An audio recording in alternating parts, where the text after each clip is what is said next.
யார் யாரோ வாழ்வீரே சிலுவையை கண்டீரோ, சிலுவைக்காய் பணி செய்ய வாரீரோ.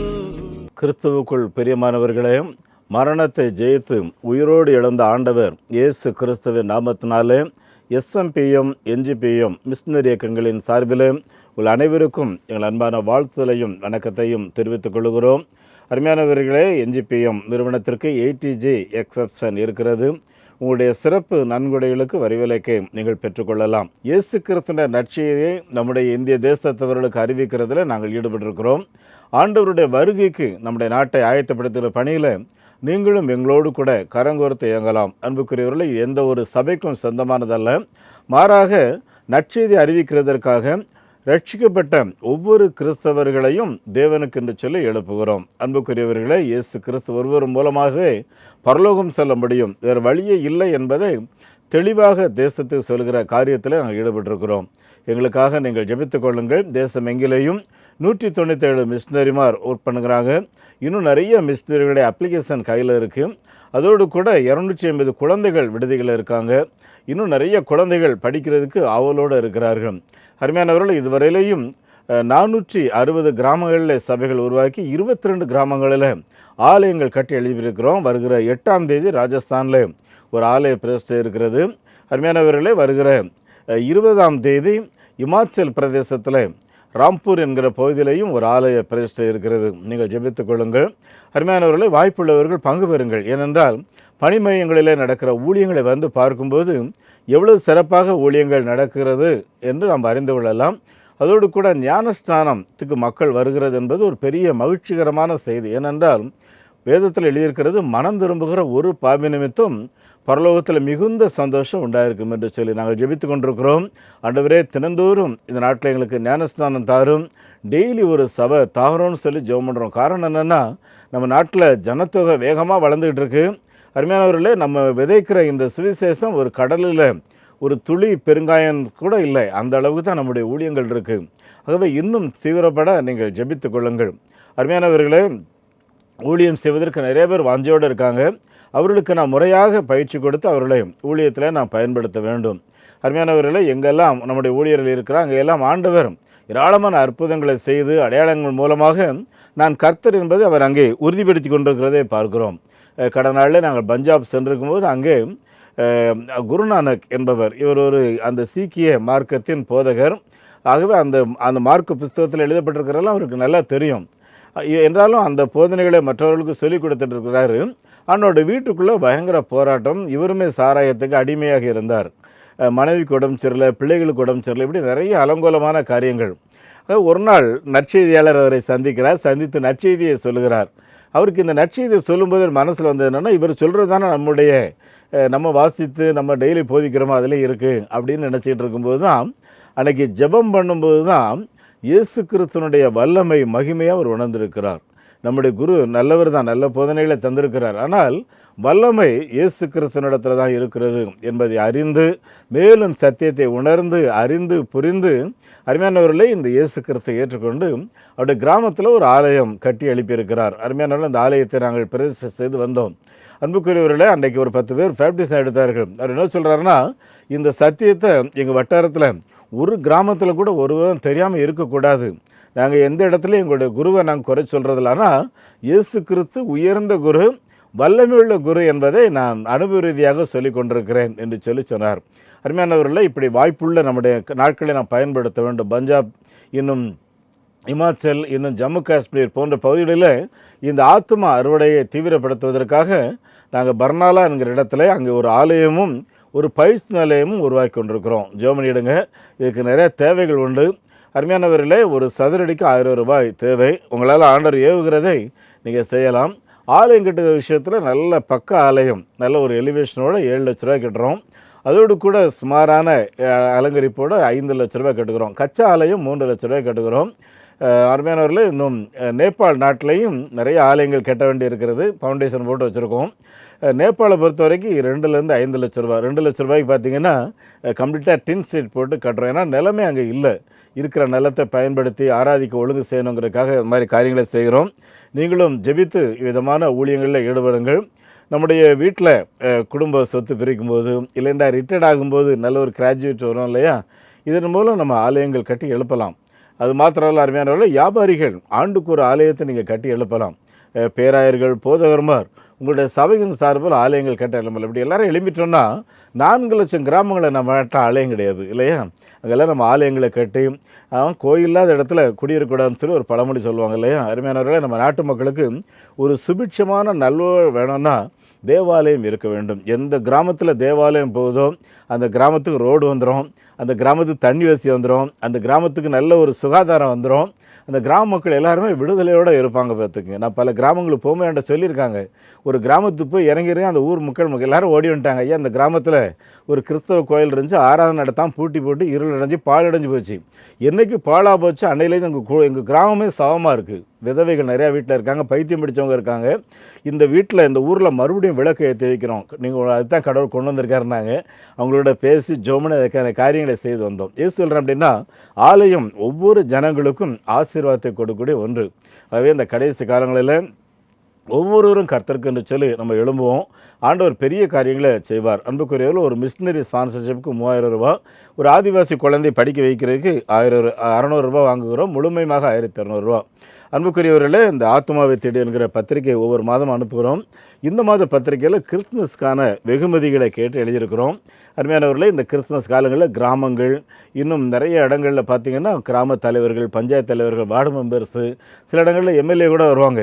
வந்து அந்த கிறிஸ்துமஸ் நிகழ்வுகளை தலைமை தாங்கி நடத்தி அவங்களே சிலர் செலவுக்கு வேண்டிய கொஞ்சம் பணமும் கொடுத்துட்டு போவாங்க. ஏன்னா கிறிஸ்துமஸுங்கிறது எல்லா ஜனங்களுக்கும் மகிழ்ச்சி தரக்கூடிய ஒரு நிகழ்ச்சி. எந்த கிராமத்துலேயும் நடத்தாதீங்கன்னு சொல்ல மாட்டாங்க. ஆகவே இந்த கிறிஸ்துமஸ் நிகழ்வு நடத்துறதுக்கு, மிஷினரிகளுக்கான ஒரு மாத கிறிஸ்துமஸ் கிஃப்டாக கொடுக்கறதுக்கு, ஒரு ஆதிவாசி குழந்தைக்கு ஒரு கிறிஸ்துமஸ் ட்ரெஸ் எடுக்கிறதுக்குன்னு ஒரு கிறிஸ்துமஸ் கவர் ஒன்று நாங்கள் எல்லாருக்கும் தபால் சிலருக்கு அனுப்புகிறோம். அருமையானவர்களே, உங்களால் ஏவப்பட்டதை நீங்கள் செய்யலாம். ஏன்னா உங்கள் வீட்டுக்கு நீங்கள் துணி எடுக்கும்போது ஒரு மிஷினரிக்கு ஒரு ட்ரெஸ்ஸு யோசிக்கலாம் 3000 ரூபா, இல்லை ஒரு ஆதிவாசி குழந்தைக்கு ஒரு ட்ரெஸ் யோசிக்கலாம் 600 ரூபா. ஆக ஆண்டவர் நிச்சயமாக உங்களுக்கு அந்த காரியத்தில் உதவி செய்வார், உங்களை நடத்துவார். இந்த இயக்கத்தை நீங்கள் ஊழியத்தை தாங்குவதற்கு எங்களுடைய வங்கி எண்ணை குறித்து வைத்துக் கொள்ளுங்கள். நெகேமியா new generation partaker movement NGPM, state bank of India, account number 42 17 80 20 691, IFSC code SPIN 0061 676. அதே போல் salvation mission partaker movement SMPM, south India bank, எங்களுடைய account number 08860 73 000 000 169, IFSC code SIPL 00886. எங்களுடைய தொடர்பு ஃபோன் நம்பர் 9444737550 9043867550. அருமையானவர்களே, இந்த ஊழியங்களை நீங்கள் தொடர்ந்து உற்சாகத்தோடு தாங்க.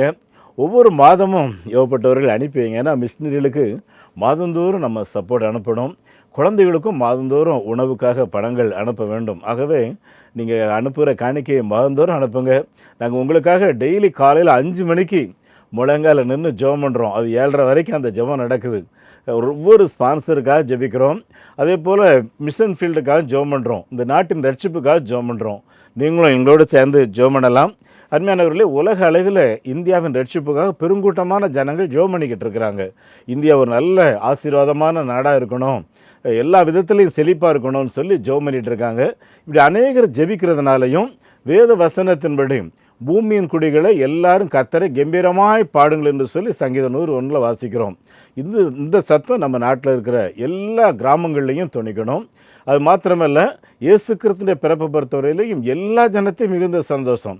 அதுவே நம்ம நாட்டில் இருக்கிற 135 கோடி ஜனங்களுக்கும் அது சந்தோஷமான செய்தி. பார்த்துக்குங்க, இந்த நாட்டில் பிறந்த மனிதர்களில் ஒருவரும் சபிக்கப்பட்டவங்களும் கிடையாது, சாத்தானின் பிள்ளைகளும் கிடையாது. ஆகவே எல்லாருக்கும் நல்ல செய்தி அது. அன்புக்குரியவர்கள், இந்த செய்தியை பகிர்ந்து கொள்வதற்காகத்தான் இப்படிப்பட்ட மிஷினரி இயக்கங்களை எழுப்பியிருக்கிறார். இதை சபை பெரியவர்கள் உணர்ந்து மிஷினரி பணிக்கு வேண்டிய ஆதரவுகளை கொடுக்க உங்களை அன்போடு கூட கேட்டுக்கொள்கிறோம். அன்புக்குரியவர்களை, இந்த நாளில் உங்களோடு கூட பகிர்ந்து கொள்ள வைத்திருக்கிற தலைப்பு திருச்சபையின் ஒழுங்கின்படி குழந்தைகளுக்கான ஒரு சிறப்பு தியானங்கள். அருமையானவர்களே, ஒவ்வொரு நவம்பர் மாதம் முதல் வீக்கில் இந்த குழந்தைகளுக்கான ஒரு சிறப்பு தியானம். காரணம் என்னென்னா, அருமையானவர்களே, இங்கிலாந்து தேசத்தில் அந்த லண்டன் மாநகரில் ராபர்ட் ரஸ்கின் என்பவர் ஒரு ஆராதனை முடிச்சுட்டு நடந்து போகும்போது அந்த குடிசை பகுதியில் இருக்கிற குழந்தைகள் அலங்கோலமான ட்ரெஸ்ஸு, குளிச்சு எத்தனையோ நாளானவங்க, எல்லாமே கிறிஸ்தவ குடும்பத்து பிள்ளைகள். ஆனால் ஒரு நிர்விசாரமான வாழ்க்கை. உங்கள் அம்மா அப்பாவுக்கும் கோயில் போனங்கிற எண்ணம் கிடையாது. இந்த குழந்தைகள் இவர்கிட்டே ஓடி வந்து பிட்பாக்கெட் அடிச்சிட்டாங்க. இவருக்கு ரொம்ப மனபாரம். நேரம் அங்கேருந்து ஒரு சின்ன கோயிலுக்குள்ளே போனார். ஜோம் பண்ணார், ஆண்டவரே இந்த குழந்தைகளுக்கு நான் எதாயிலும் செய்யணும் அப்படின்னு சொல்லி ஆண்டவர்கிட்ட கேட்கும்போது தான் அவர் கையில் இருந்த கொஞ்சம் காசில் கொஞ்சம் சாக்லேட் வாங்கிட்டு போய் அவங்களுக்கு ஒரு சின்ன டெமோக்ரேஷன், ஒரு பாடல் வழியாக ஒரு சின்ன நடனங்களை நடந்து காட்டுறாரு. இந்த குழந்தைகள் அவ்வளோ பேரும் உட்கார்ந்து பாடலை அப்படியே திரும்ப பாடி ஒரு வசனத்தை சொன்னால் அப்படியே மனப்பாடமாக சொல்கிறார். இதை பார்த்த உடனே இந்த குழந்தைகளுக்குள்ள இவ்வளோ நல்ல காரியங்கள் இருக்கு, இதை மேலும் ஊன்ற கட்ட வேண்டும் என்று இதையே ஒரு சிறப்பான காரியமாக கொண்டு ஒவ்வொரு குடிசை பகுதிகளிலையும் சென்று விதமான கூட்டங்களை நடத்தி அதன் பின்பு சபை போதகரமாக புரிந்து சபைகளிலேயும் சிறு குழந்தைகளுக்கான சண்டே கிளாஸ் ஆரம்பிக்கப்பட்டு பின்பு இங்கிலாந்து மன்னராலேயே எல்லா சபையிலையும் கட்டாயம் ஆராதனை நடத்தணும், சில்ட்ரன்ஸும் முக்கியத்துவம் கொடுக்கணும்னு சொல்லி செய்ய ஆரம்பித்தார்கள். அன்புக்குரியவர்களை, இன்றைக்கு நம்ம சபைகளில் குழந்தைகளுக்கான ஆராதனை நடத்துகிறோம், குழந்தைகளுக்கான சண்டே கிளாஸ் வைக்கிறோம். ஆனால் என்னை கேட்டால் நிறைய இடங்கள் எப்படி நடக்குன்னு பார்த்தீங்கன்னா, ஆராதனையின் ஒழுங்குன்னா என்னென்னு தெரியாமலே குழந்தைகள் ஆராதனைக்கு முன்னால் சண்டே கிளாஸுக்கு போயிடுறாங்க. இதுவும் முறையல்ல. ஆராதனை முடிந்த பின்பு குழந்தைகளுக்கான சிறப்பு காரியங்களை செய்வதற்கு பேரண்ட்ஸ் அதனால் கொஞ்சம் முக்கியத்துவம் கொடுக்கணும். பார்த்துக்குங்க அன்புக்குரியவர்களே, குழந்தைகள் அந்த இளம் வயதில் காரியங்களை கற்றுக்கொண்டு நிறைய ஆலயங்களில் இப்படி ஆராதனை முன்னால் அனுப்புகிற காரணம்னா குழந்தைகள் வந்து கோயிலுக்கு உட்காந்து டிஸ்டர்ப் பண்ணுவாங்கன்னு சொல்லி. அருமையானவர்கள் அவங்க கொஞ்சம் குறும்பு பண்ண தான் செய்வாங்க. அது ஒன்றும் டிஸ்டர்பன்ஸ் சொல்லி நம்ம எடுத்துக்கொள்ளக்கூடாது. ஏனென்றால் அன்புக்குரியவர்களே, குழந்தைகளுக்கு ஆராதனை என்ற அந்த முக்கியத்துவம் அவர்களுக்கு தெரிய வேண்டும். இது அவர்களுக்கு பிற்காலத்தில் பெரிய ஆசீர்வாதமாக இருக்கும். அன்புக்குரியவர்களே, இந்த குழந்தைகளை குறித்து வேதம் சொல்கிறத நீங்கள் வாசித்து பார்த்தீங்கன்னா, குழந்தைகள் கர்த்தரால் கிடைக்கிற பரிசு என்று சொல்லி சங்கீதம் 127 4-5 ஆகிய வசனங்கள் சொல்லுது. அது மாத்திரம் அல்ல அன்புக்குரியவர்களே, 2 யோவான் 1வது அதிகாரம் 15வது வசனத்தில் யோவான் திருச்சபைகளுக்கு கடிதம் எழுதும்போது என்ன எழுதுறாருன்னா, பிள்ளைகளே நீங்கள் கர்த்தரை அறிகிற அறிவிலே நீங்கள் வளர்கிறதை பார்த்து நீங்கள் எல்லா விஷயத்திலையும் பூரணமான ஆசீர்வாதத்தோடு இருக்கணும்னு சொல்லி உங்களை வாழ்த்துகிறேன்னு சொல்லி ஒரு குழந்தைகளுக்கு மிக ஆசீர்வாதமான வார்த்தைகளை யோவான் எழுதுகிறார். அன்புக்குரியவர்களே, நம்முடைய ஆண்டவர் இயேசு கிறிஸ்து ஊழியம் செய்த காலங்களில் பெண்கள் வந்து மதிக்கப்படாத காலம், முன்னால் வர்றதுக்கே விடமாட்டாங்க. ஆகவே ஒரு முறை இயேசு ஊழியத்தை முடிச்சுட்டு வரும்போது சில பெண்கள் அவங்க வீட்டில் உள்ள பெண் குழந்தைகளோடு வரும்போது சீசர்கள் அதட்டினார்கள் சொல்லி பைபிள் இருக்குது. இயேசுவுக்கு அது விசனமாக இருந்தது. ஏனென்றால் அவர்கள் யாரும் தீட்டுள்ளவர்கள் அல்ல. ஆகவே அந்த குழந்தைகளை அந்த தாய்மார்களை வரவழைத்து அவர்களை ஆசீர்வதித்தார். ஆசீர்வதிச்சுட்டு ஒரு நல்ல காரியம் என்ன பண்ணுறாருன்னு பார்த்தீங்கன்னா, ஒரு குழந்தையை தூக்கி நடுவில் நிறுத்துறாரு. ஏன் நிறுத்துறாருன்னு சொல்லி பார்த்தீங்கன்னா, இந்த குழந்தையை போல் உங்கள் இருதயம் மாறாவிட்டால் நீங்கள் தேவனுடைய அரசுக்குள் பிரவேசிக்க மாட்டீங்கன்னு சொல்கிறாரு. ஏன்னா அருமையானவர்களே, கொஞ்ச நேரத்துக்கு முன்னாடி சீசர்களுக்குள்ள போட்டி, யார் பெரியவன், யார் நல்லவன், யார் வல்லவன், அவங்களுக்குள்ள ஒரே போட்டி பேச்சுகள். பார்த்துக்குங்க அன்புக்குரியவர்களே, இன்றைக்கு நம்ம நடுவில் நடக்கிற காரியங்கள் தான் இது. ஆனால் இயேசு தெளிவாக சொல்கிறாரு, இந்த குழந்தையை போல் உங்கள் இருதயம் மாறாவிட்டால்.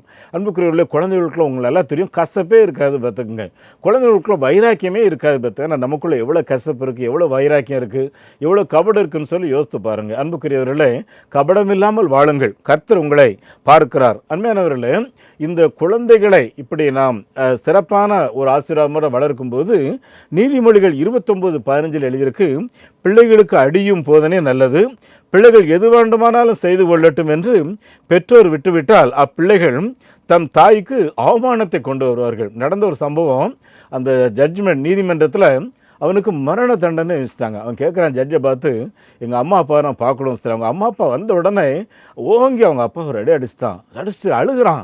அப்போ சின்ன வயசில் நீங்கள் என்னை அடித்து கண்டித்து வளர்த்துருந்தீங்கன்னா இன்றைக்கி நான் மரணத்தை சந்திக்கும் நிலைக்கு நான் போயிருக்க மாட்டேனே. அன்புக்குரியவர்கள், நிறையா வீட்டில் பிள்ளைகள் எதை செய்தாலும் சரி அதை நம்ம வந்து கண்டுக்கிடாமல் இருக்கிறோம். பார்த்துக்குங்க அன்புக்குரியவர்களே, நாங்கள்லாம் கிறிஸ்தவ குடும்பத்தில் பிறந்தாலும் இளம் வயதிலேயே மிகவும் கண்டிப்போடு ஒழுங்கோடு வளர்ந்ததுனால அருமையானவர்களே, இந்த திருடு, பொய் பேசுகிறது போன்ற காரியங்கள் பெரிய பாவமாக எங்களுக்கு இன்றைக்கும் அது தெரிகிறது. பார்த்துக்குங்க அன்புக்குரியவர்களே, நம்முடைய வீட்டில் சின்ன சின்ன காரியங்களை கூட நம்ம நிறைய நேரங்களில் கண்டுக்கிடாமல் விடுறோம். என்கரேஜ் பண்ண வேண்டிய விஷயத்தில் என்கரேஜ் பண்ணணும். ஆனால் தவறுன்னு சொன்னால் அந்த தவறை குழந்தைகள் உணரக்கூடிய நேரத்தில் பேசாமல் நிறைய நேரங்களில் சாட்டை எடுத்துகிட்டு போட்டு அடின்னு அடிக்கிறோம் பார்த்துங்க. அன்புக்குரியவர்களே, நீங்கள் அடிக்கிறதுனால ஏன் அடிக்கிறீங்கன்னு சொல்லி குழந்தைகளுக்கு தெரியவே தெரியாது. அதே சமயம் நிறைய நேரங்களில் உங்களோட கோபம் தீர்றதுக்காகவும் குழந்தைகளை அடிக்கிறீங்க. தயவுசெய்து 2 காரியங்களையும் செய்யாதீங்க. அதுக்காக அடிக்காதீங்கன்னா நான் சொல்லலை. அன்புக்குரியவர்களே, நேரம் கொடுத்து குழந்தைகள் உணரக்கூடிய விதத்தில் நாம் இதை செய்தோம் என்றால் குழந்தைகள் சரியான பாதையை அறிந்து கொள்வார்கள். நீதிமொழிகள் புஸ்தகத்தை வாசித்து பார்த்தீங்கன்னா, உன் தகப்பனுடைய வார்த்தையை கேள், உன் தாயின் சொல்லை நீ அவமரியாதை செய்யாதே என்று அங்கே நிறைய ஆலோசனைகள் எழுதியிருக்கு. வாஸ்து பார்த்தீங்கன்னா, இதை செய்யாதேன்னு சொல்லும்போது எதை செய்யணுங்கிறதே நீதிமொழிகள் எழுதியிருக்கு இல்லையா? அப்படின்னா நம்ம பிள்ளைகளுக்கு இதை செய்யாத அதை செய்யான்னு சொல்லி சும்மா நிறைய நையாண்டித்தனம் பண்ணிக்கிட்டே இருக்கிறோம். இது அவங்களுக்குள்ள கிரியேட்டிவ் மைண்டே இல்லாமல் போயிடும் பார்த்துங்க. அன்புக்குரியவர்களே, எதை செய்யக்கூடாதுன்னு சொல்கிறோமோ அதை எப்படி செய்யணும்னு சொல்லிக் கொடுக்கும். பொதுவாக குழந்தைகள் கொஞ்சம் ஆர்ட்டில் இன்ட்ரெஸ்ட்டாக இருப்பாங்க, எழுதுறதுக்கு ஆசைப்படுவாங்க. பேனா பென்சில் எடுத்து வீட்டில் தரைகள்லையும் சுவரில் எழுதிடுவாங்க. அன்புக்குரியவர்கள், இது நமக்கு ரொம்ப விட படபடன்னு இந்த நாளில் வச்சுருக்கோம் இல்லையா? கொஞ்சம் கோபமாக தான் இருக்கும். அதுக்காக ஓங்கி பிள்ளைகளை அடிக்காமல் ஒரு நோட்டை வாங்கி கொடுத்து, தம்பி இந்த நோட்டில் எழுத, உன்னுடைய பெயிண்டிங்கை நீ இதில் பண்ண அப்படின்னு சொல்லி ஒரு முறைக்கு 2 முறை சொல்லி அவங்களோட இருந்து அதை செய்து பாருங்கள். பிள்ளைங்க அதுக்கப்புறம் அதில் எழுத மாட்டாங்க. ஏன் இதை சொல்கிறேன் அப்படின்னா, நீங்கள் அடிக்க ஆரம்பிச்சிங்கன்னா எழுதுறது தப்போ, வரைகிறது ஏதாவது நீங்கள் அடிச்சிட்டிங்கன்னா அப்போ நான் வரைகிறது தப்போ. என் அன்புக்குரியவர்களே, நாம் குழந்தைகளை சரியான பாதையில் நடத்த வேண்டியது நம்ம எல்லார் மேலேயும் விழுந்த கடமை. அன்புக்குரியவர்களே, நம்ம நாட்டில் இந்த சிறு குழந்தைகளுக்கான ஊழியம் ஆரம்பிக்கிறதுல பங்காரப்பேட்டை என்கிற இடத்துல ஒரு வேதாகம கல்லூரி பிஷப் பேராயர் ஜேம்ஸ் என்பவர் தன்னுடைய நிலத்தெல்லாம் விற்று அங்கே ஒரு இடத்த வாங்கி ஒரு ஒரு ஒரு பைபிள் காலேஜ் கட்டினார். அவருடைய ஒய்ஃபுக்கு சில்ட்ரன்ஸ் மேலே ரொம்ப ஆசை. ஆகவே கொஞ்சம் படங்கள்லாம் வரைஞ்சி அவங்க சில டெமோக்ரேஷன் ப்ரோக்ராம் பண்ணாங்க. நிறையா குழந்தைகளுக்கு யூஸ்ஃபுல்லாக இருந்துச்சு. அங்கே பி சாமுவேல்னு ஒரு அண்ணன் அந்த பைபிள் காலேஜில் படிச்சுட்டு இருந்தாங்க. அவங்களுக்கு என் சொந்த ஊரில் நிறைய பேர் தீப்பெட்டி தொழிற்சாலையில் வேலை செய்கிறாங்க. கோயில்பட்டி நிறைய குழந்தைகள் பள்ளிக்கூடமே போகிறதில்ல, அலங்கோலமாக இருக்காங்க. ஏன் இந்த குழந்தைகளுக்கு விடுமுறை நாளில் நடத்தக்கூடாதுன்னு சொல்லி பள்ளிக்கூடத்தில் விடுமுறை விட்ட உடனே இந்த பிள்ளைகள் எல்லாருக்கும் இந்த படங்கள்லாம் காட்டி சாக்லேட்லாம் கொடுத்து இந்த குழந்தை 300-400 பிள்ளைகள் கூட ஆரம்பிச்சிட்டோம். பெரிய ஆசீர்வாதம். 10வது நாள் விழாவில் நிறைய குழந்தைகள் இயேசுவே ஆண்டவரே அறிக்கையிட்டு நிறையா குழந்தைகள் பைபிளை மார்போடு அணைச்சி வச்சுருந்ததில் பார்த்த உடனே இந்த நிகழ்வுகள் ஒவ்வொரு ஆண்டு இதுதான் முதல்ல விபிஎஸ் அப்படிங்கிற நாட்டில் நடந்த ஒன்று பார்த்துக்குங்க. என் அன்புக்குரியவர்களே, இன்றைக்கி எல்லா சபைகளையும் நம்ம அதை செய்கிறோம். ரொம்ப சந்தோஷமான காரியம். ஆனால் இன்னும் டாப் ப்ரியாரிட்டி கொடுக்க வேண்டிய ஒரு காரியங்கள் பார்த்துக்குங்க. அன்புக்குரியவர்களே, இயேசு கிறிஸ்து இந்த குழந்தைகளை தூக்கி நடுவில் நிறுத்தும்போது என்ன சொல்கிறாருன்னா, இந்த குழந்தையை ஒருவன் பாவம் செய்ய தூண்டுவானே என்றால் அவனுடைய தலையில் அவனுடைய கழுத்தில் எந்திரக்கல்லை கட்டி அவனை சமுத்திரத்தில் ஆழத்தில் அழுத்துறது அவனுக்கு நல்லது அப்படின்னு சொல்லி எழுதியிருக்கு. அருமையானவர்களே, சில இடங்களில் பேரண்ட்ஸு சில குழந்தைகளை தவறான காரியங்களை செய்யும்படி தூண்டுறோம் இல்லையா? நாங்கள் ஊழியம் செய்கிற சில பகுதிகளில் பார்த்திங்கன்னா நிறையா குடிசை பகுதிகள், குறிப்பாக அந்த ஹரியானா பஞ்சாப் பார்டரில் நிறைய அந்த சிட்டிக்குள்ளே போய் பிச்சை எடுக்கிறாங்க. நிறையா குழந்தைகளை அந்த குடிசையில் தங்கியிருக்காங்க. அவங்களோட பேரண்ட்ஸ் அங்கே தங்கியிருக்காங்க, குழந்தைங்க தங்கியிருக்காங்க. நல்லது. பேரண்ட்ஸுடைய தொழில் பிச்சை எடுக்கிறதும் பிட் பாக்கெட் அடிக்கிறதும் தொழில் கஞ்சா அடிக்கிறதும் அவங்களுடைய பழக்கம், கஞ்சா வியாபாரம் பண்ணுறாங்க, இருக்கட்டும்.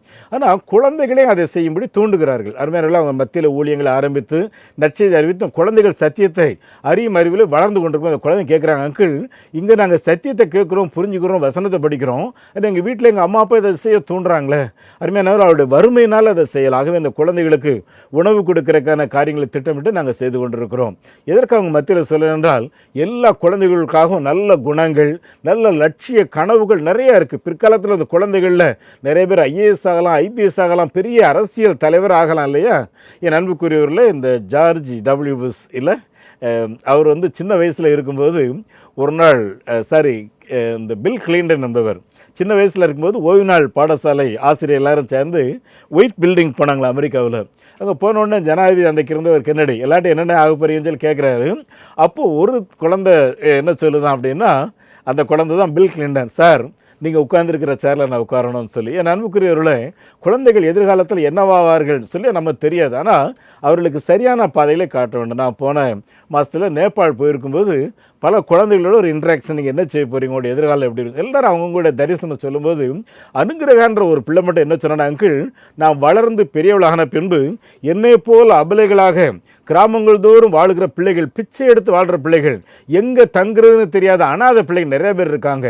அவங்களுக்கு உங்களை நேசிக்கிற ஒரு ஏசப்பா இருக்கிறாருங்கிறத நான் சொல்லணும், எனக்கு அப்படிப்பட்ட ஒரு படிப்பை நீங்கள் சொல்லித்தாங்கன்னு சொல்லி நல்ல அழகாக ஒரு பாடல் பாடினாள். என் அன்புக்குரியவர்களே, இப்படி குழந்தைகளுக்காக இருக்கக்கூடிய நல்ல காரியங்களை தூண்டிவிட வேண்டியது நம்முடைய பொறுப்பு பார்த்துக்குங்க அருமையானவர்களே. அதனால தான் இயேசு கிறிஸ்து அவருடைய ஊழிய நாட்களில் சிறு பிள்ளைகளுக்கு அதிக முக்கியத்துவம் கொடுத்து அவர் அந்த ஊழியங்களை நிறைவேற்றுகிறதை நாம் பார்க்கிறோம். அது மாத்திரமல்ல அருமையானவர்களே, பிள்ளைகள் கர்த்தரால் கிடைக்கிற ஒரு சுதந்திரம் இல்லையா, அதுவும் அவர்கள் பலவான்கள் கையில் இருக்கிற வீரர்களைப் போல இருப்பார்கள் என்று சொல்லி சங்கீதம் 127:4-5 ஆகிய வசனங்கள் எழுதியிருக்கு. அன்புக்குரியவர்களே, பிள்ளைகளை அருமையானவர்களே, நமக்கு தேவன் தரக்கூடிய அந்த குழந்தைகளை அந்த நேரத்திலேயே பெற்றுக்கொள்ள வேண்டும். நீங்கள் பாருங்கள், தள்ளி போடாமல் பெற்றெடுத்த குழந்தைகளை பார்த்தீங்கன்னா அந்த பிள்ளைக்கு நல்ல புஷ்டியாக இருப்பாங்க, சளி பிடிக்காது, அடிக்கடி டைரியா வராது, நல்ல எல்லா வளர்ச்சியோட நல்ல மெமரி பவரோடு கூட வளருவாங்க. ஆனால் எங்கெல்லாம் தள்ளி போட்டு எப்போ தேவையா அப்போ பெற்றுக்கலான்னு சொல்லி நினைக்கிறாங்களோ அந்த பிள்ளைகளுக்கு அடிக்கடி சளி, நிறைய தொல்லைகள். என் அன்புக்குரியவர்கள், ஆகவே குழந்தை பேர் என்பது தேவன் தரக்கூடிய ஒரு ஆசீர்வாதமான ஒன்று. ஆகவே திருமணமான உடனேயே பிள்ளைகளுக்கு தேவன் தரக்கூடியதை பெற்றுக்கொள்வதில் நாம் குழந்தைகளுக்கு ஊக்கம் கொடுக்க வேண்டும். நிறையா வீட்டில் என்ன சொல்கிறாங்கன்னா, உங்களுக்கு தர்ற குழந்தைய நீங்கள் பெற்றுக்கொள்ளுங்க, நீங்கள் வேலைக்கு போகிறீங்க, படிக்கிறீங்க, இருக்கட்டும், அந்த பிள்ளைகளை எங்ககிட்ட தாங்க நான் வளர்த்துறோன்னு சொல்லி சில அம்மா அப்பா ஆசையாக கேட்குறாங்க. அதை செய்கிறது கூட தப்பே கிடையாது அன்புக்குரியவர்களே. ஆகவே தேவன் தருகிற நேரத்தில் குழந்தை பெற்றுக்கொள்ளுங்க. ஒரு குழந்தை இல்லைன்னா அந்த வீட்டில் எவ்வளோ வேதனையாக இருக்கும் தெரியுமா? ஆபிரகாம்கிட்ட கேட்டால் அவ்வளோ சொத்து இருக்கு, ஆனால் கடவுள் அப்பப்போ வந்து ப்ராமிஸ் பண்ணுறாரு, உன் சந்ததி பூமியின் மணலை போல் இருக்கும்லாம் சொல்கிறாரு, வானத்து நட்சத்திரங்களை போல் இருக்கும்னு சொல்கிறேன்னா வீட்டில் ஒரு குழந்தை கிடையாது. எவ்வளோ ஏக்கம் இல்லை? ஒரு நாள் கேட்குறாரு, ஆண்டவரே இவ்வளோ ப்ராமிஸ் பண்ணுறீங்க, வீட்டில் ஒரு குழந்தை இல்லையே, அப்படின்னா இந்த வேலைக்காரனா என் வீட்டில் குழந்தைய வச்சுக்கலாமா அப்படின்னு சொல்லி கேட்க. இல்லை, உன் கர்ப்பத்தின் கண்ணி நான் உனக்கு தருவேன்னு சொல்லி ஆண்டவர் ப்ராமிஸ் பண்ணுறாரு இல்லையா? என் அன்புக்குரியவர்களே, அப்படி தேவன் தரக்கூடிய அந்த குழந்தை என்பது ஒரு பெரிய ஒரு ஆசீர்வாதம் பார்த்துக்குங்க. என் அன்புக்குரியவர்களே, இந்த அண்ணாவை எடுத்துக்கிட்டிங்கன்னா அவளுக்கு எல்லா விதமான ஆசீர்வாதம் அவளுக்கு கணவர் மூலம் கிடச்சுன்னு சொல்லி பைபிள் எழுதியிருக்காரா. ஒரு புத்திர பாக்கியம் இல்லாதது அந்த அம்மாவுக்கு ஒரு பெரிய குறைவையாக இருந்துச்சு. ஆண்டவரே, உன் இனங்களுக்குள்ளே மலடு ஒன்றும் இருக்கிறதில்லன்னு சொல்லியிருக்கேன், ஏன்னா எங்கள் வயிற்றில் இன்னும் குழந்தை உருவாக இல்லையேன்னு சொல்லி அந்த அம்மா கண்ணீரோட ஜோம் பண்ணாங்கன்னு சொல்லி வேதத்தில் வாசிக்கிறோம். கர்த்தர் அவர்களை நினைவு கூர்ந்தார் அப்படின்னு சொல்லி எழுதியிருக்கு. அன்புக்குரியவர்களை, இப்படி இருக்கும்போது இந்த குழந்தைகளை எப்படி வளர்க்க வேண்டும் என்பதை குறித்தும் ஆண்டவர் ஆபிரகாம்கிட்ட என்ன சொல்றாரு? ஆதியாகமத்தின் புஸ்தகம் 18ஆம் அதிகாரத்தின் 19 சொல்றாரு, ஆபிரகாம் தன் பிள்ளைகளுக்கு நீதியையும் நியாயத்தையும் சத்தியத்தையும் பரிசுத்தையும் காத்து நியாயத்தில் நடவுங்கள் என்று சொல்லி சொல்லிக் கொடுப்பான் அப்படின்னு சொல்லி எழுதியிருக்கு. அப்படின்னா அருமையானவர்களே, நம்ம வீட்டில் வளர்ந்து வருகிற பிள்ளைகளுக்கு குடும்பமாக உட்கார்ந்து வேதம் வாசிக்க வைத்து பிள்ளைகளுக்கு சத்தியத்தை போதிக்க வேண்டிய நம்ம மேலே விழுந்த கடமை. அருமையானவர்களே, யோவான் 21ஆம் அதிகாரத்தில் வாசித்து பார்த்தீங்கன்னா அவர் அந்த சீசர்களோட பேசிக்கிட்டே இருக்காரு. அப்புறம் உயிர் தெழுந்த பின்பு அவங்க எல்லாரும் ஓடிட்டாங்க, மீன்பிடிக்க ஓடிட்டாங்க. இயேசு கிறிஸ்து அவங்கள வைத்த ராஜ்யத்தை கெட்ட போகிறாரு. ஆனால் இப்போ எல்லாரும் மீன்பிடிக்க போயிட்டாங்க. என்றாலும் இயேசு அவர்கள் மேலே எந்த விதமான விருப்பம் இல்லாமல் அவங்க ராத்திரி எல்லாம் அங்கே மீன் பிடிக்கிறதுக்காக முயற்சி எடுக்கிறாங்க, மீன் ஒன்றுமே கிடைக்கல. அப்போ ஆண்டவர் கேட்குறாரு, பிள்ளைகளே ராம் முழுவதும் கஷ்டப்பட்டீங்களே, எவ்வளோ மீன் கொண்டு வாங்க. அவங்க சொல்கிறாங்க, ராம் முழுவதும் கஷ்டப்பட்டோம், ஒன்றுமே இல்லைன்னு சொல்லி. அன்புக்குரியவர்களே, இயேசு அவர்களை பார்த்து சொல்லக்கூடிய வார்த்தை கிரீக் வேர்டில் டெக்னோன், அப்படின்னா செல்லங்களே. பாருங்க, அவரை விட்டு பின்வாங்கி ஓடி போனாலும் இயேசு கிறிஸ்து இந்த குழந்தைகள் மேலே வைத்திருந்த அன்பு மாறாத அன்பை வெளிப்படுத்துகிறார். அதே மாதிரி தான் மாணவர்களே, நாமும் நம்ம வீட்டில் வளருகிற நம்முடைய பிள்ளைகள் இருக்காங்க பார்த்தீங்களா, சின்ன சின்ன தவறு பண்ணிட்டா கூட அன்போடு கூட அவர்களுடைய தவறுகளை உணர்த்தணுன்னா நிச்சயமாக திரும்ப. அதுக்காக நல்லா அடிக்கிறது அதெல்லாம் செய்யுங்க, ஆனால் உணர வைத்து நாம் காரியத்தை செய்ய வேண்டும். என் அன்புக்குரியவர்களை செய்யுங்க, பெரிய ஆசீர்வாதம் பார்த்துக்கங்க. அன்புக்குரியவர்களே, இந்த குழந்தைகள் ஒவ்வொரு வீட்லையும் மிகவும் மதிப்பிடக்கூடாத ஒரு பொக்கிஷம் பார்த்துக்குங்க. எப்படின்னு பார்த்தீங்கன்னா, இந்த குழந்தைகளுக்கு பார்த்தீங்கன்னா அவ்வளோ பெரிய ஒரு பொக்கிஷம், ஒரு மதிப்பு என்ன பார்த்தா அருமையான நிறைய நேரங்களில் அவமரியாதையிலிருந்து நம்ம விடுவிக்கிறவர்கள். பாருங்கள், குழந்தை இல்லைன்னு என்ன சொல்லுவாங்க, அதில் இப்போ நான் சொல்லக்கூடாத வார்த்தை. அன்புக்குரியவர்களே, இப்படிப்பட்ட வார்த்தைகளுக்கு விலகி இருக்கணும்னா புத்திர சந்தானம் மிகவும் ஆசீர்வாதமான ஒன்று பார்த்துக்குங்க. அது மாத்திரமல்ல அருமையானவர்களே, இந்த குழந்தைகள் நமக்கு அட்ரஸ் முகவரிகளை கொடுக்கிறவர்கள். இல்லை ஒரு 100 வருஷம் கழிச்சு கூட இன்னாருடைய மகன், இன்னாருடைய பேரன் அப்படின்னு சொல்லி நம்மை குறித்து சொல்லுவாங்க இல்லையா. ஆக நம்ம சந்ததி காலமெல்லாம் இருக்கிறதற்கு குழந்தைகள் மிக முக்கியமானவர்கள். அது மாத்திரமல்ல, குழந்தைகள் நமக்கு சமூக அந்தஸ்தை கொடுக்கிறவர்கள். ஒரு வீட்டுக்கு போகிறீங்க, குழந்தையோடு போய் பாருங்கள் அந்த வீட்டில் நமக்கு எவ்வளோ மதிப்பு கிடைக்குன்னு சொல்லி. அன்பானவர்கள், அது மாத்திரம் இல்லை, குழந்தைகள் உறவுகளை புதுப்பிக்கிறவர்கள். இல்லை நம்ம குடும்பங்களுக்குள்ள, அண்ணன் தம்பிக்குள்ளே, அக்கா தங்கச்சிக்குள்ளே நிறைய போராட்டங்கள் இருக்கும். ஒரு சின்ன சின்ன ஃபங்க்ஷனில் பார்த்தீங்கன்னா இவங்க எல்லாரும் ஒன்றா சேர்ந்து விளையாடி இந்த கசப்பெல்லாம் மாற வச்சுருவாங்க. பார்த்துக்குங்க, குழந்தைகள் எல்லா விஷயத்துலேயும் ஆசீர்வாதம். இன்னொன்று பார்த்தீங்கன்னா, வெளியிருந்து மனவேதனையோடு வீட்டுக்குள்ளே வந்திருப்போம். அந்த குழந்தைகள் ஓடி பிடிச்சி கடிபிடிச்சு நமக்கு மொத்தம் கொடுப்பாங்க இல்லையா. அன்புக்குரிய மனசில் இருக்கிற அந்த மன அழுத்தங்கள் இருப்பாருங்க, கவலைகள், பாரம், வேதனை எல்லாம் அந்த ஸ்பாட்லே ஓடிடும் பார்த்து. ஆகவே என் அன்பானவர்களே, குழந்தைகள் மிகவும் முக்கியமான ஒரு ஆசீர்வாதம். இந்த குழந்தைகளை சரியான பாதையில் நடத்துவோம். ஆண்டவர் நமக்கு நிச்சயமாக பெரிய ஒரு ஆசீர்வாதத்தை தருவார். அன்புக்குரியவில் நடந்த ஒரு சம்பவத்தை சொல்கிறேன். அந்த குழந்தைக்கு அவங்க அப்பா கூட ரொம்ப நாள் பேசணும்னு ஆசை. ஆனால் அவர் பிஸி அங்கங்கே ஓடிக்கிட்டே இருந்தார். ஒரு நாள் அப்பாட்ட கேட்குற, அப்பா உங்களுக்கு ஒரு நாள் கூலி எவ்வளவுன்னு சொல்லி. உடனே அப்பா சொல்கிறாங்க 100 ரூபான்னு சொல்லி. உடனே அப்பா எனக்கு ஒரு 50 ரூபா தாங்கன்னு சொல்லி கேட்குறான். அந்த 50 ரூபா வாங்கிடுறான். வாங்கிட்டு இவன் கொஞ்சமாக சேர்த்து வச்சுருந்த எல்லா பணத்தை எடுத்து அவங்க அப்பாட்ட கொண்டு கொடுத்துட்டு, அப்பா உங்களுடைய ஒரு நாள் கூலி 100 ரூபா, நாங்கள் இதை வச்சுக்கோங்க, இந்த நாள் முழுவதும் நீங்கள் என் கூட இருக்கணும். அன்புக்குரியவர்களே, இந்த நிகழ்வு மூலம் என்ன புரிகிறோன்னா, ஒவ்வொரு பிள்ளைகளும் பேரண்ட்ஸோடு நிறைய பேசணும்னு விரும்புகிறார்கள். அவங்க பள்ளிக்கூடத்தில், கல்லூரியில், இன்னும் வாட்ச்மேன் மூலமாக, ஆட்டோ ஓட்டுநர் மூலமாக நிறைய பிரச்சனைகளை சந்திக்கிறார்கள். அதை உங்களோட பகிர்ந்து நிறைய நேரங்களில் ஃப்ரெண்ட்ஸ் மூலமாக தவறான ஆலோசனை அவர்களுக்கு சொல்லப்படுகிறது. அன்புக்குரியவர்கள், இதெல்லாம் நம்மக்கிட்ட பகிர்ந்து கொள்ளணும்னு விரும்புகிறாங்க. நம்ம பிள்ளைகளோடு உட்காந்து பேசினா தான் நம்மளோட பேசுவாங்க. பிள்ளைகள் பேசுகிற நேரத்தில் செல்ஃபோனை நோண்டுறது, இல்லைன்னா யார்ட்டையாவது ஃபோனில் பேசுகிறது, இல்லையென்றால் அவங்க சொல்கிறத கவனிக்காத மாதிரி இருந்தீங்கன்னா பிள்ளைகள் பேசவே மாட்டாங்க. அன்புக்குரியவர்களே, நேரம் கொடுங்க, செயல்படுங்கள். ஆண்டவர் உங்களை ஆசீர்வதிப்பார். நம்முடைய பிள்ளைகள் நம்முடைய வீட்டுக்கு விலை மதிக்கக்கூடியாத பொக்கிஷங்கள். அருமையானவர்களே, கடைசியாக சொல்கிற ஒரே ஒரு காரியம், பிள்ளைகளோட குடும்ப வரவு செலவுகளை கூட நம்ம பகிர்ந்து கொள்றதில் தப்பே கிடையாது. நாங்கள்லாம் அப்படி செய்ததுனால எங்கள் பிள்ளைகள் நம்முடைய குடும்பத்தின் சூழ்நிலைகளை புரிந்து அவர்களுடைய செலவினங்களை அதற்குள்ளாக வைத்து பணத்தினுடைய வேல்யூனா என்னங்கிறத புரிஞ்சுக்கிடுவாங்க. பார்த்துங்க, பிள்ளைகள் ஒரு பொருள் கேட்குறாங்க, உடனே அதை வாங்கி கொடுக்குற பதிலாக அதெல்லாம் நம்ம ஜெபம் பண்ணுவோம். ஜெபம் பண்ணிட்டு ஏசப்பா நமக்கு தருவாங்கன்னு சொல்லி விசுவாசத்தில் குழந்தைகள் வளர்த்திங்கன்னா அவங்களும் அவங்க பிள்ளைகளுக்கு இந்த காரியத்தை செய்வாங்க. என் அன்புக்குரியவர்களே, தேவன் உங்களோடு கூட தொடர்ந்து பேசுவாராக. உங்களுக்காக நான் ஜெபிக்க விரும்புகிறேன். ஜெபிப்போம். நல்ல பிதாவே, இந்த நல்ல நாளிலே எங்கள் அன்பு பிள்ளைகளோடு நீர் வைத்திருந்த வார்த்தைகளுக்காய் ஸ்தோத்திரம். உங்களுடைய பிள்ளைகள் இந்த வார்த்தைகளை கேட்டு இன்றைக்கு அநேகர் கர்த்தருக்குள்ளாய் சந்தோஷப்படுகிறதுக்காய் ஸ்தோத்திரம். பிதாவே, ஒரு சிலர் எனக்கு ஒரு புத்திரபாக்கியம் இல்லையேன்னு சொல்லி வேதனையோடு எதிர்பார்க்குறாங்கப்பா. யாரெல்லாம் அப்படி கண்ணீர் விடுகிறார்களோ, எதிர்பார்க்கிறாங்களோ, இயேசுவின் நாமத்தினாலே உடைய கர்ப்பத்தை தேவனே நீ திறக்கும்படி செபிக்கிறேன். ஆண்டவரே, ஒவ்வொரு வீட்டிலையும் பிள்ளைகள் ஆசீர்வாதமாய் வளரட்டும்.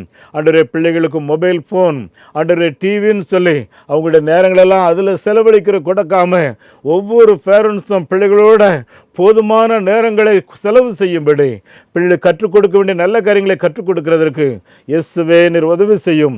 பிள்ளைகளுக்கு முன்பாய் பொய் பேசாதபடி, கெட்ட வார்த்தைகளை பேசாதபடி, எரிச்சலோடு நடந்து கொள்ளாதபடி, கனிவோடும் அன்போடு நடந்து பிள்ளைகளுக்கு நல்ல ஒரு சூழ்நிலை உருவாக்கி கொடுக்கிறதற்கு இயேசுவின் நாமத்தில் ஒவ்வொருவருக்கும் உதவி செய்வீராக.